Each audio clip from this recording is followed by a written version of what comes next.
હર્ષવર્ધનસિંહ, આજ સુધી મારા બાપુ સાથે કોઈ આવી રીતે વાત નથી કરી. સાથે હશો તો પણ, નહીં હો તો પણ, તો પછી અહીં આવ્યા છો શું કામ? શું કામ એ તમારા બાપુ સમજી ગયા છે ગજેન્દ્રસિંહ. જો તમે સમજી ગયા હોત ને તો તમે મારી સાથે આવી રીતે વાત ના કરી હોત. એટલે હું શું મૂર્ખ છું? ઓ હર્ષવર્ધનસિંહ, શાંતિ રાખ.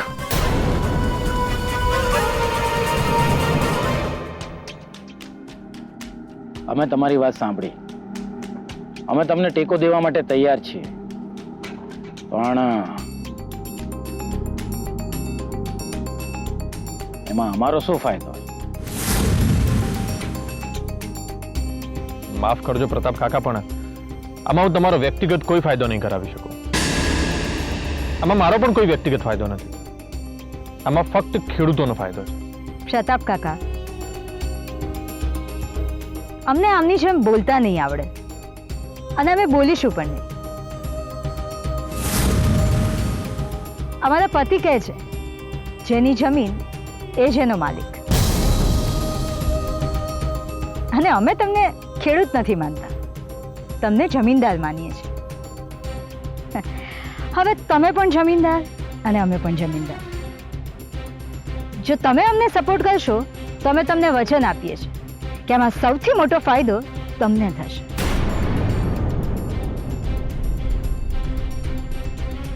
અમે બરાબર કહ્યું ને બા? તમે કશું બોલતા નથી એટલે અમારે બોલવું પડ્યું.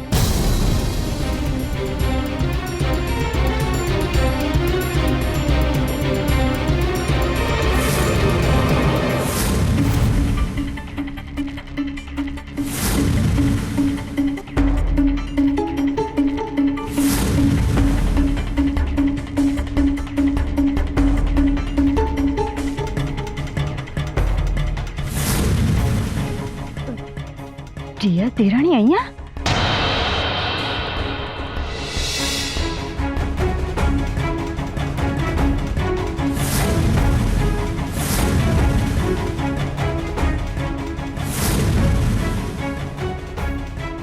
હું પીઆઈ કેસર હર્ષવર્ધનસિંહ. અમરબા, આ હર્ષવર્ધનસિંહના ધર્મપત્ની છે ને? હા. અમે બહુ સારી રીતે ઓળખીએ છીએ આમને. છાપામાં બહુ નામ ગાજ્યું હતું આમનું. બનાવટી દવાઓનું કૌભાંડ પકડ્યું હતું, ગર્ભ પરીક્ષણનું રેકેટ. વાહ વાહ વાહ.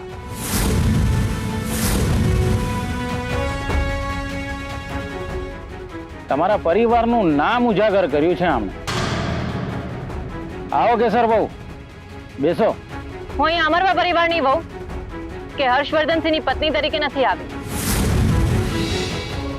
પણ એક પોલીસ ઓફિસર કેસર તરીકે આવી છું.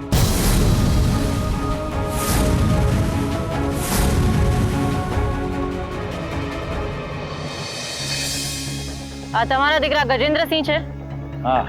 આમની હિટ એન્ડ રન કેસમાં ધરપકડ કરવા આવી છું.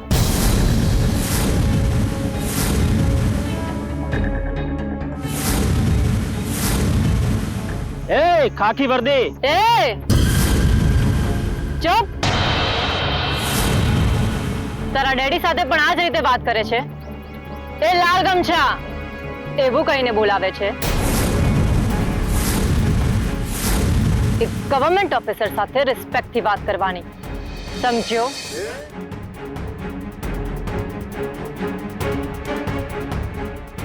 તું મારા જ ઘરના આંગણામાં આવીને મારી સામે મારા દીકરાની ધરપકડ કરીશ? સોરી અંકલ, પણ કાયદા સામે કોઈ કોઈનો દીકરો નથી હોતું કે કોઈ કોઈનો બાપ નથી હોતો.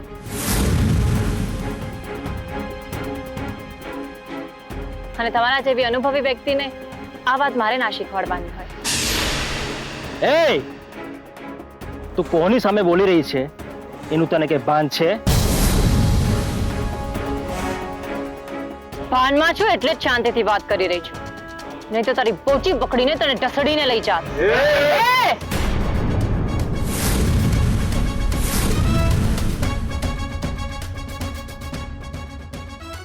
આ તારી બાઉન્ડ્રી છે. આ બાઉન્ડ્રી ક્રોસ કરીને 1 ઇંચ પણ આગળ વધ્યો છે ને તો તારા ડેડી પણ તને નહીં બચાવી શકે, સમજ્યો?